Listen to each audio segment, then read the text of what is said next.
Sudan's President Omar al-Bashir this week avoided arrest in South Africa, and that has raised some serious concerns and questions, mainly about the ability of the International Criminal Court to arrest and hold accountable leaders accused of war crimes.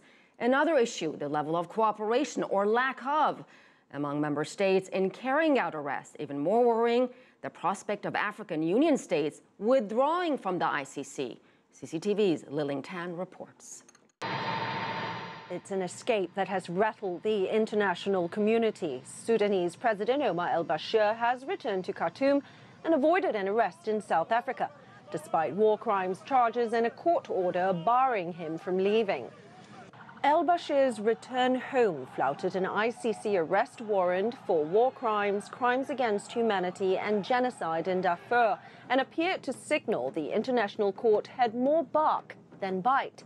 But Human Rights Watch says the failure to compel South Africa to hold al-Bashir in Johannesburg, where he was attending an African Union summit, doesn't mean the ICC is toothless. Bashir came to South Africa to try to legitimize himself, to try to make us all forget the charges of mass murder that have been lodged against him. And the opposite happened. He spent his time skulking around in the shadows in South Africa. He had to leave out the back door of a military base. He barely escaped being arrested. And we all now are reminded that this is a man who was responsible for the murder of hundreds of thousands of Africans.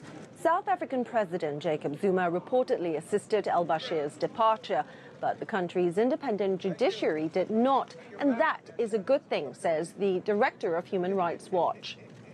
Because even if he cuts a deal with the head of state, even if the head of state identifies more with Bashir as a murderous leader rather than the people he slaughtered, he doesn't necessarily get out of that country if the independent judiciary orders that he be arrested. Now, in this case, Zuma flouted that ruling, but Bashir can't count on the next leader in a democratic state from also ignoring the rule of law. Another concern is that African Union member states are threatening to withdraw from the International Court. The court has long been accused of being biased against Africa, but Human Rights Watch dismissed the notion, citing Africans in key positions within the ICC. Its president, Sadiq Akaba, is a Senegal justice minister, and the chief prosecutor, Fatou Bensouda, is Gambian. And more than a quarter of the ICC's 123 members are African states. But as former ICC attorney and current Harvard Law professor Alex Whiting puts it, the ICC will only be as relevant as the international community allows it to be.